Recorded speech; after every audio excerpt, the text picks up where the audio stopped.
Everyone, and thank you for joining us today at our fourth quarter financial results press conference. Glad to see a full house, and we'd like to welcome our friends from media, our leaders from Infosys. My name is Rishi, and on behalf of Infosys, I'd like to welcome our leaders, Salil and Nilanjan, to this press conference. As always, like I say, we'd request one question from each media person, so that we can accommodate everyone over the next hour. With that, let me invite our Chief Executive Officer, Mr. Salil Parekh, for his opening remarks. Over to you, Salil. Thanks, Rishi. Good afternoon and good evening, everyone here for joining in, and thank you for being here on the campus. We had an excellent full-year performance in financial year 2023 with a growth of 15.4% in constant currency. Our digital business grew at 25.6%, now being 62.9% of our overall revenue. And our core services grew as well at 1.9%. We had 95 large deals with a value of $9.8 billion for the year, 40% of which were net new. Our operating margin for the full year was at 21%. And our attrition has continued to decline in each quarter of the year, including in Q4. We are leveraging generative AI capabilities for our clients and within the company today. We have active programs and projects with clients working with generative AI platforms to address specific areas, processes, and libraries within their business. We have trained open source generative AI platforms on our own internal software development libraries. We anticipate generative AI to provide more opportunities for work with our clients and to enable us to improve our own productivity. In Q4, we saw changes in the market environment. During the quarter, we saw unplanned project ramp downs in some of our clients and delays in decision-making, which resulted in lower volumes. In addition, we had some one-time revenue impact. While we saw some signs of stabilization in March, the environment remains uncertain. This led to our Q4 year-on-year growth of 8.8% in constant currency and quarter-on-quarter decline of 3.2%. Our operating margin was resilient at 21% for the quarter. We had $2.1 billion in large deals in the quarter. Our pipeline of large deals is extremely strong. Several of these are mega deals, and several of them are opportunities for cost and efficiency programs within clients and consolidation opportunities. Based on our sustained momentum in the financial year 23, the strong pipeline of opportunities, especially the ones in cost, efficiency, and consolidation, while also keeping in mind the uncertain environment, our revenue growth guidance for this financial year is 4% to 7% in constant currency. Our operating margin guidance for the financial year is 20% to 22%. Thank you, and over to you, Rishi, for our questions. Thank you, Salil. We will now open the floor for questions. Joining Salil is Mr. Nilanjan Roy, Chief Financial Officer, Infosys. With that, our first question is from Ritu Singh from CNBC TV18. Hi, Salil. Hi, Nilanjan. Your constant currency revenue decline for the quarter is, far worse than what the street was expecting. And then that sort of explains why your full year revenue growth guidance is missed, what you'd guided at 16.5%. I just wanted to understand, where are you seeing softness? I remember reading your comments that your exposure to US banks isn't that large. What are the verticals that are seeing softness? And also on your margin guidance, which now for FY24, you've brought to about 20 to 22%. Again, last year we thought was an aberration because of higher wage bills, and the expectation was that it would be brought back to 21 to 23%, which is not the case. Could you tell us a bit more about why this? And a second question on attrition as well, which has been coming down. If you expect that trend to continue in your hiring plans for the year, please. Thank you. Let me start off with the market. Nilanjan will share a little bit about the margin and the other points we'll come back to as well. On what we saw in Q4, during the quarter, we saw some ramp downs which were unplanned, and these were across different sectors. We saw some in telco, we saw some in high tech, some in retail, and within financial services, it was on mortgages that we've talked about in the past, in asset management and investment banking. So those were the areas in which we saw things which were unplanned. In addition to that, we saw some one-time impact in the quarter. Now, in terms of the margin, go ahead, please. So I'll take that. So we've ended the year, as you know, at 21, and this has been pretty stable as the year has gone by. So 21 was the full year margin as the exit margin as well. And in a way, it's a midpoint between 20 and 22. It gives us the flexibility in this year as well. So we will have some headwinds, which we'll see with compensation. We will have some travel coming back. But we know with things like utilization, more automation, etc., we also have a runway to increase the margins. But this gives us the necessary flexibility into next year. How it usually is with Infosys, like even with your revenue guidance last year, you started with something and you kept increasing it every quarter. Should we expect some sort of upside risk to these guidance figures you've given us for this year as well for FY24?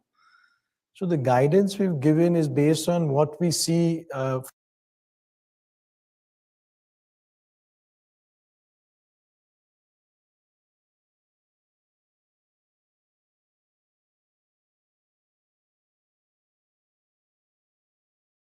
from the deals we won, this 9.5 billion, 9.8 billion in the year, plus what we see with our steady business and the outlook we have in the demand environment today. So that is the way we build our guidance. That is the way we look at it. We don't have a view on what will change as the year progresses. On hiring. Sorry, what was the question again? Hiring and attrition. Earlier was on attrition and hiring. Attrition and hiring. For next year? Yes, for FY24. Yeah, FY24. So looking at the volumes, one is we have a lot of bench with us.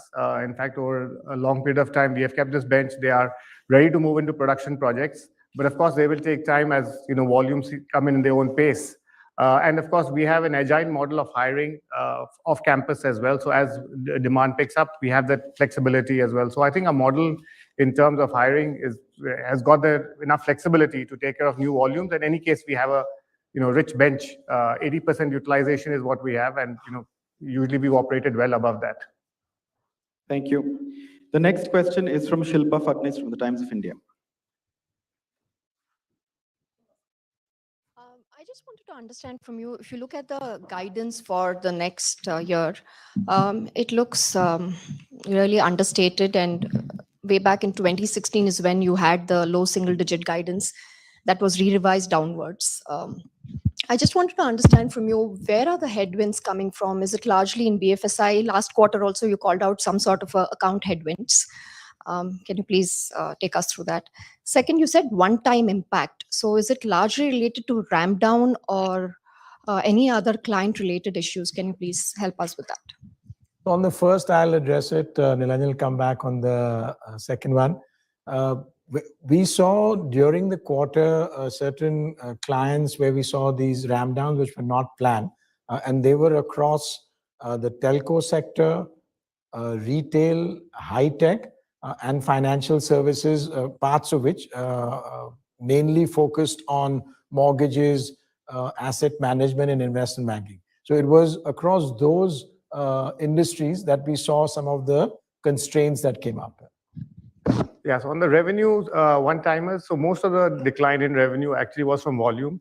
And the impact of revenue one-timers is a combination of cancellations, actually, exactly what you said. So the combination of cancellations and also some specific client issues. So it's a combination of that, but most of the decline actually has been from volume. Okay. I had one last question. With the two presidents leaving the organization, do you see some sort of a restructuring that you're going to announce? You're going to break up some of the verticals into, which are anyway monolithic, and you're going to break it down into smaller business units? Is that plan underway? And you ventured into the delayering exercise, delayering of the top. Delayering. Delayering, yeah. So I just wanted to understand from you, you've not called out replacements for the two presidents. Is Infosys breaking away from the past in terms of doing away with the president structure? So we've announced and rolled out internally a structure which is focused on delivery with the exit when Ravi left. We in position to now roll out the structure that would be for financial services as we move ahead. What we see is within Infosys, we have a strong leadership team. And so we are fortunate that the leaders are coming from inside and that we see more and more at the next level. There is no delayering plan within Infosys at all. Our organization structure really is something we are building which is agile and also quite solid to deliver our consistent trajectory that we've been driving through.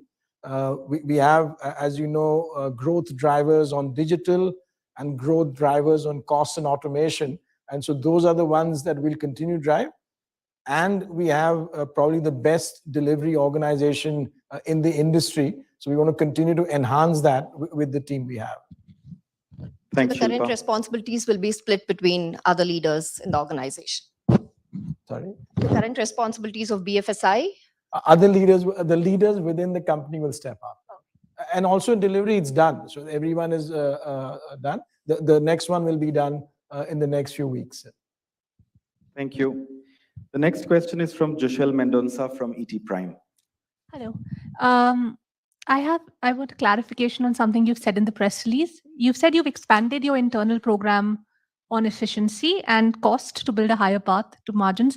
I'm asking this specifically because I'm looking at headcount, and headcount fell in the quarter, but it fell more on the software professionals while sales and support staff actually went up marginally. So could you give me some clarity on what this efficiency program is and how it's feeding into how you look at the sales staff and what augments or detractions you might make on that front? So that I think is a very critical program. We were running it. In fact, Nilanjan was driving that with a very strong team. We have expanded the attention to that program during the last quarter. We have several methods in which we can do better in that program, whether that relates to automation, it relates to pyramid, it relates to on-site mix, relates to subcontractors, relates to travel, and also relating to pricing and how we can drive that within our system, given the inflation that all of us have seen. What we are communicating with that is that program gets very focused attention, and we have within our internal way of looking at it, a path to bring us to the aspired margin that we want, because we want to be at that margin as we go ahead. Having said that, we have low utilization that Nilanjan mentioned. We are going to make sure that we look after our people with that commitment. We're going to make sure that we continue with the training, and that's an area we will continue our focus on. We are not going to take some short-term actions against that, and that will be way to build it, because over time, that is a team that will start to work on projects as well. Thank you. The next question is from Chandra Shrikant from Money Control. No, going by the guidance that you mentioned, can you give us a sense of the incremental revenues that you will be adding for FY24? Because based on the back of the envelope calculation, I think it will come up to some 300 million to 500 million compared to the 3 billion that you added in the previous fiscal. So can you give us a sense of how much incremental revenues you expect to add in FY24? And Salil, what are you hearing from clients? I mean, yesterday, the TCS management mentioned that, discretionary projects are getting deferred. There are no cancellations or, budget cuts, but that clients are spending wisely. If you can give us a sense of, what the conversations are like, what kind of, deal discussions are happening, and how impacted are you by the regional banking crisis in the US? I think JP Morgan recently said that, you and TCS have the highest exposure to regional banks in the US. So if you can give us a sense of that, because financial services has declined quarter on quarter and year on year. So the first part on the regional banks, Nilanjan will come back with that. But on the first part, two parts to what you asked. One, on the incremental revenue. So as you know, we don't give a specific dollar number for that, but our guidance very clearly allows you to interpret it, 4% to 7% constant currency growth on the base, which now is closed in March 31. So both reported and constant currency, we have those numbers. But that is our guidance, which will therefore give you the incremental revenue. Now, what our clients are telling us now, several clients where we've mentioned, several industries where we've talked about telecom, retail, high tech, and parts of financial services. There are some clients which are seeing in their own business whatever constraints they're seeing with the economic environment. As a consequence, we have noticed that some decisions were made during the quarter to stop some parts of the programs, not everything, but some parts of the program. And that's what we observed in the quarter. Plus, what Nilanjan and I also shared, some one-time impact in the quarter. Now, what we see going ahead, we saw some stabilization in March, but the demand environment is still uncertain. We saw in the last quarter with certain banking situations changing both in the US and European geographies, those things impacting decision-making across the board. With that in mind, we are working very closely with our clients and supporting them, making sure that we remain committed to our clients as they go through their way of dealing with the situation that's changing. And we believe that as we did in the past, the clients connect with us will help us massively in the future as well. Having said that, we have an extremely large pipeline, the largest pipeline we've seen in a long while. While there is still slowing in the cycle of closing the deals are very strong and some of them mega deals. So we feel good that there is a pipeline in there focused on cost and efficiency and consolidation. I think the street was expecting 21 to 23%, and I think you've given 20 to 22%. So again, what are the pressure points there? Is it rising on-site costs? Yeah, so like I said, we've ended the year at 21, and in fact, the quarter was closed at 21, and the full year was 21. So we've seen a very steady 21%. And frankly, that is the midpoint of between 20 to 22, and it gives us the flexibility to look at certain headwinds if they arise. There will be some increases, like I just mentioned earlier, it'll be in terms of travel, compensation, and of course, we have the whole benefit of utilization, the pyramid, etc., to work. So I think that's a fair range, and of course, aspiration continues to be to improve our margin profile. Thank you. The next question is from Sai from the Economic Times. Hi, gentlemen. So looking at the guidance, I just wanted to ask, even last year you had given and you had kept updating it, right? So would you call this some sort of a misstep or like kind of, seeing the demand forecast as, overestimating demand? And also I wanted to know, you were saying that a lot of project cancellations and, one-time impact was there. So has that impact subsided, or do we also should expect similar pressure in the pipeline that's coming? Yeah, and also for Nilanjan, I wanted to know the campus hiring target for FY24. Thanks. So there, on what we saw, many of the things that Nilanjan and I shared earlier today were things that happened in the quarter. For example, some of the clients that decided to slow down or stop some of the projects. So these were things we had not seen at the start or at the end of last quarter. And that's what we felt. We've also seen some of that stabilizing in March, but the demand environment is uncertain. So we are making sure that we keep that in mind as we look ahead and remain agile as we look ahead. So on the freshers, like I said, we have a very rich bench now. We've hired more than 50,000. We had said we will hire 50,000. We actually hired, I think, 51,000 last year. And a lot of them on the bench are getting skilled, are getting trained. So we have quite a leeway for the next few quarters in terms of the availability of freshers. And of course, with the agile model of doing both college and off-campus recruitment, we can always turn that up. So we have no specific number for FY24 at this stage. We have enough actually today sitting on the bench. Thank you. The next question is from Haripriya Suryapan from the Hindu Business Line.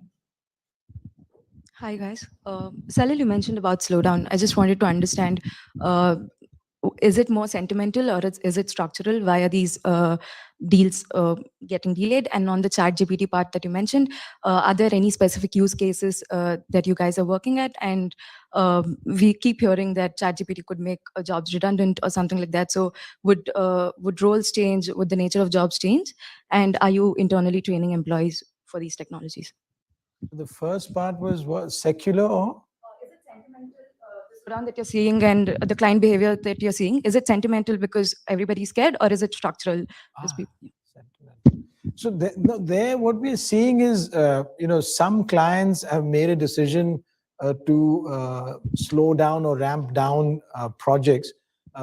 We see that across the different industries that I mentioned, telecom, high tech, retail, and parts of financial services.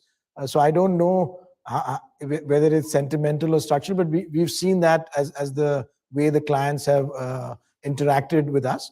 As we were sharing, we saw some stabilization in March, but the environment is uncertain, so we will see how it plays out. On generative AI, we are working with multiple platforms. We are working with open source platforms, and we are working with proprietary platforms. We have active client projects today. The projects that we are working on are focused on large models within the client organization for different areas, and how generative AI can take advantage of those large models and create something that is more efficient for the client.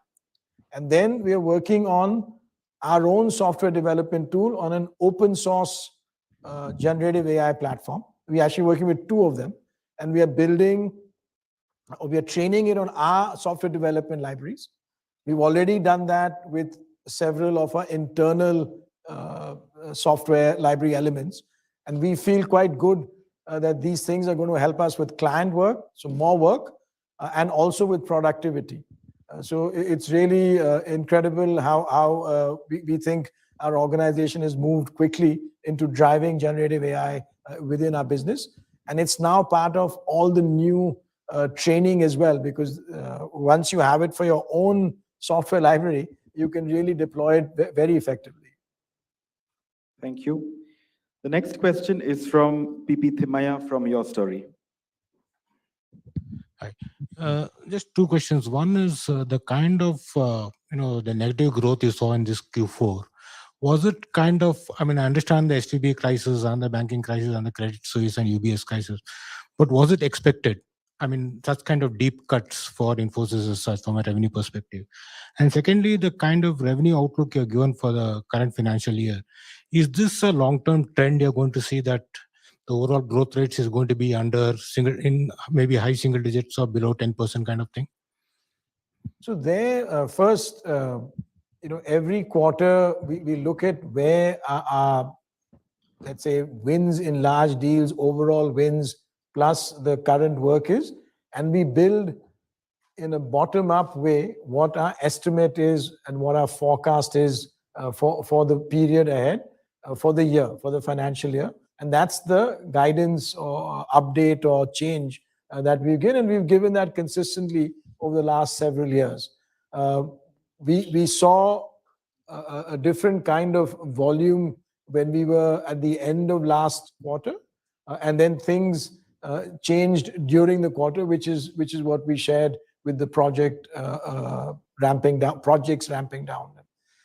Now, looking ahead, first, if you look at, let's just say, the last couple of years, we had 19% growth the year before, 15% this past year. So we know that it depends on where the economic environment is and how we see that. We think our business has two growth drivers. When there's a huge change going on within our client organizations and they are putting in large investments there, there's digital transformation, and we have deep capability in that. That comprises of cloud. We have a very strong capability on COBOL. And then when there are different areas where the client wants to focus on efficiency, costs, even consolidation, we have a very strong capability in automation, our own AI that we've used for that in the past. So we feel comfortable in both of those dimensions, depending on how the economic environment is. Thank you. The next question is from Rukmini Rao from Fortune India. Sure, thanks. Salil, this is just in addition to what Shilpa asked on, delayering of your leadership. Your answer essentially meant that you're not going to have, the precedent structure anymore. Would that be a fair inference, or you plan to make changes again? So what we are doing is for the delivery organization, we've already put in place the new team and the structure. We've rolled that out. We have a lot of people because we have, I think, a very good leadership team within the company. So a lot of people are really energized and excited with the new roles that they're already playing. On FS, we will be rolling that out in the next few weeks. Okay. Nilanjan, also if you can give us some understanding around the reduction in the free cash flows. No, so I think we had a very good quarter in terms of cash flow at 713. On a year-on-year. Year-on-year, we had 85% conversion of free cash. And I think as a percent of net profit, that's a very good conversion because also you have investment into working capital. Last year was very unique. We went above 100%. CapEx was low. We had other working capital benefits. There were some delays because of COVID in terms of our payments, which we had got benefits from governments on payments of taxes, which came back this year. So otherwise, 85% is a very good ratio on conversion.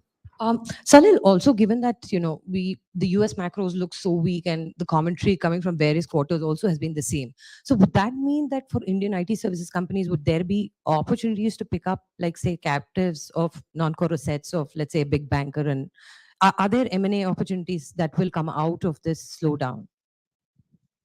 We are seeing very, very good opportunities in the M&A environment. And this is a good environment. We have a very strong balance sheet, a very good way to deploy it. If we find a company or an entity which fits in strategically, but also culturally, and we have a way of integrating it, we will look at that. So you're on the lookout? We are, but we are on the lookout at all times. But yes, this environment is a good environment for finding it. Thanks, Rukmini. The next question is from Sethuraman from Reuters News. Good evening, gentlemen. So the question is, this is a week, the soft outlook. Is it going to drill down to your plans for hiring next year, as well as the increments and the variable pay? That is one. And do you see a recovery period over the next few quarters, 1 or 2 quarters from where you feel that the situation in North America will stabilize, or at least you have a hint? Also, is the softness overall coming from North America, or you're seeing pockets of softness from other regions as well, like Europe? And you also mentioned about the generative AI. So I just want to know whether this is in association with OpenAI, where you have some stake, or how it's going to play. I'll take the second one, which is on the softness. Nilanjan will come back on the first one, and I'll also talk about generative AI. So we see, firstly, our view today is, from where we sit today, which is sort of in the middle of April, as we look out to our financial year. We will see how the economic environment, how the global environment evolves. It's not something that we have a clear view of what it will look like for the full year. We have a good approach to building what we consider our guidance based on what work we have already got committed from clients, what we've seen from the past that's continuing, and then what we typically see in Q3, Q4, and in most years. So that's how we've built our guidance, and that's the approach. I think on the geography, we do see more impact in US and less in Europe, and that's in our numbers. You see the growth in the full year or even in quarter is stronger in Europe than in US, even though there's growth in both for the full year. On generative AI, with clients, we have many projects going on. We are working on the generative AI platform that the client has some interest in, where they have a preference. If they don't have a preference, we have a certain set of recommendations that we have.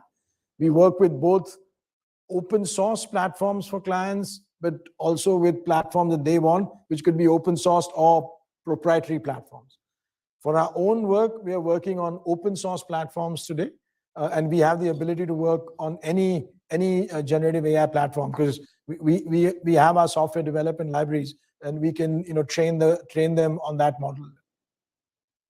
On the first question, of course, as we build out the financial model for the year, we factor in lateral hiring, we factor in attrition, the questions around the freshers in the pipeline.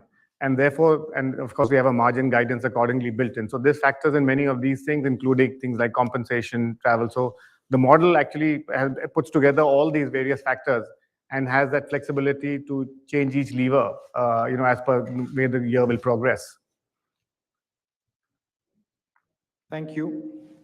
The next few questions are on text from friends from media who've sent it to us. I just want to make a quick announcement that we are going to consider those questions in the interest of time which haven't yet been addressed. Most of our questions have been addressed. The first question on text is from Anisha Jain from ET Now. And Anisha's question, Salil, is to you. Regarding the one-time revenue impact you said in your opening comments, is there a slowdown caused by a client-specific issue or a specific sector, or is it broad-based? One time. Yeah, so like we mentioned, I think the majority of the revenue slowdown is from actually volume. And part of the one-timer, which is on revenue, is a combination of one-time client issues as well as client cancellation, Winaway, which is a subset of the ramp downs. Thank you. The next question is from BQ Prime. Tushar has sent us two questions, one for Salil and one for Nilanjan. For Salil, what is the rationale behind the revision in guidance given the weakness in the BFSI space?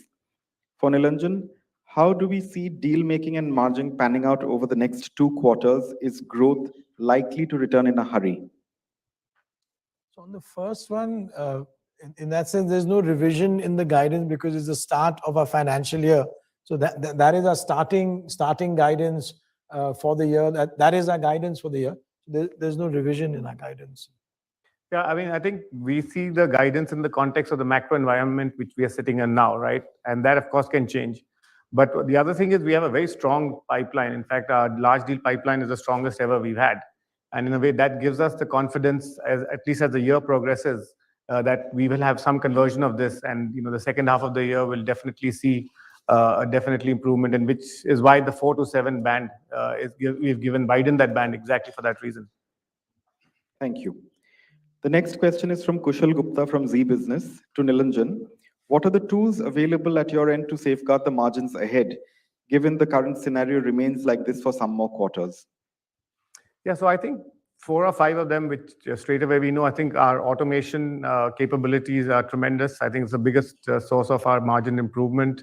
And of course, with new tools coming in, I think we can see more and more productivity increases. The one which is sitting out there really is utilization. I think at 80%, we know we have a large headroom to improve that. On-site offshore mix, which post-COVID slightly went askew because, of course, there was some travel which went back. That now strategically can be looked at, and as we can offshore more work, definitely on the pyramid side as well. So as freshers go into the pyramid, you will get a benefit really on the production workforce. So today the bench has a double whammy on cost because you have idle people, and of course you have a rich pyramid in terms of a very, I would say, top-heavy pyramid. And as freshers go in, you will be having that benefit as well. So there are multiple levers which we have. Pricing is one of them. Salil mentioned that as well. We continue to work with our clients where we can put COLA clauses into our deals, where we can sell pod-based deals, new innovative commercial constructs.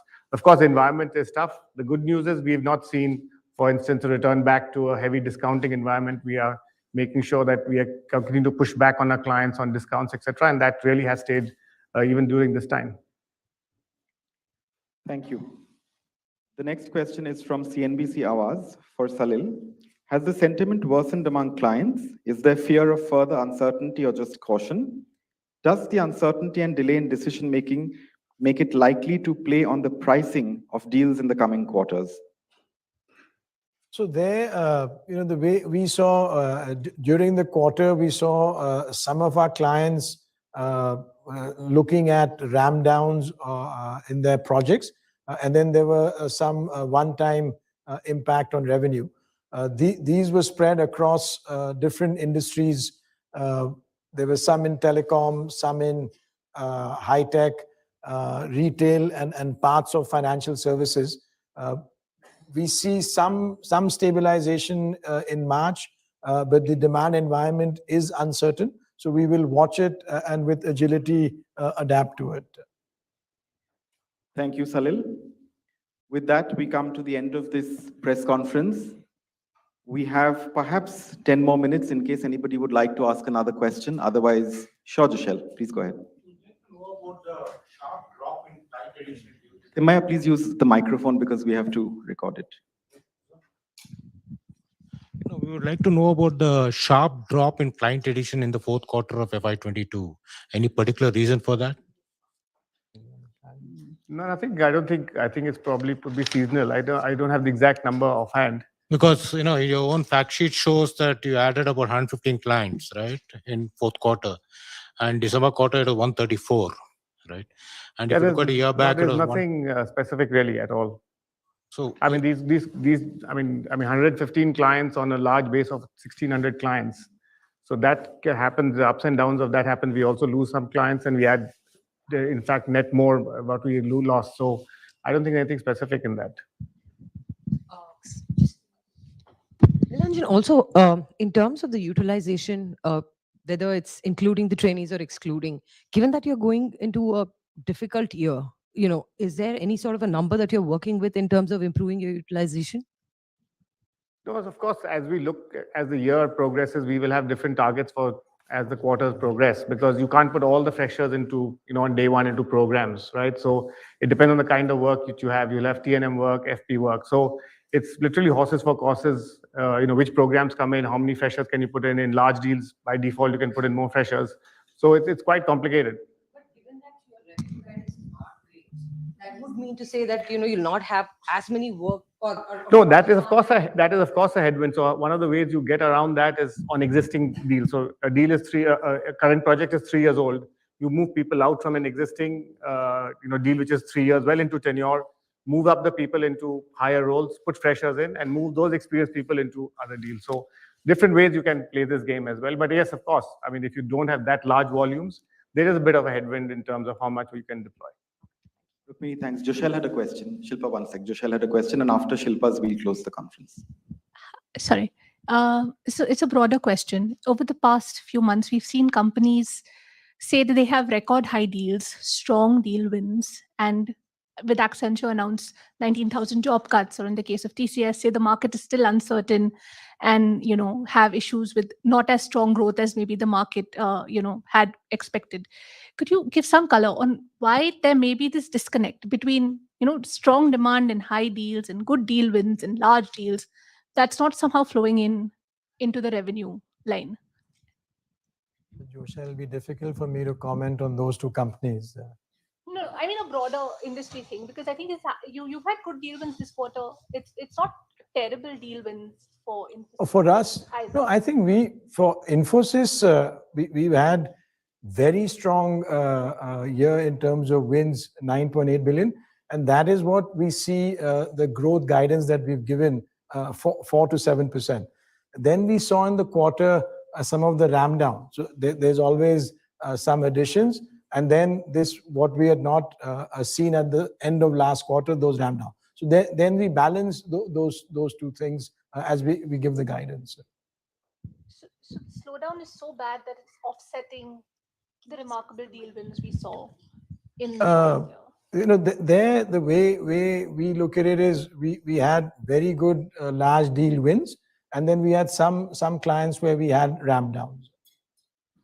Shilpa, you had a question? Yeah, the revenue productivity has dropped sharply, and that too, it's on a consolidated basis with all the subsidiaries added. It's 53,400 vis-a-vis, nearly $58,000 last year. So if you can help us understand that revenue productivity per employee. Yeah, so this is just your total revenue by headcount, and in a way, our utilization, if it's down from 88 to 80%, straight away mathematically you have a 10% reduction. So that's just the impact of utilization. So we're just carrying many more freshers than we did last year. That's as simple as that. Okay. And in terms of the renewals, did clients, are they taking longer than usual to renew, and hence the revenue recognition hasn't happened? Is that one of the reasons why you see more slower closures? What we are seeing is in a large deal pipeline, we've seen an expansion in the time to close a deal. So it's not specific to a renewal or to something new. It's more that in the large deal pipeline, we've seen that. And then once it's closed, then it flows in. There is no, once it's closed, there is no other constraint on how the project starts and so on. Thank you. With that, we come to an end of this press conference. We thank our friends from media for being part of this press conference. And thank you, Salil. Thank you, Nilanjan. And thank you to all our leaders from Infosys who are with us today. Before we conclude, please note that the archived webcast of this press conference will be available on the Infosys website and on our YouTube channel later today. Thank you, and please join us for some tea outside.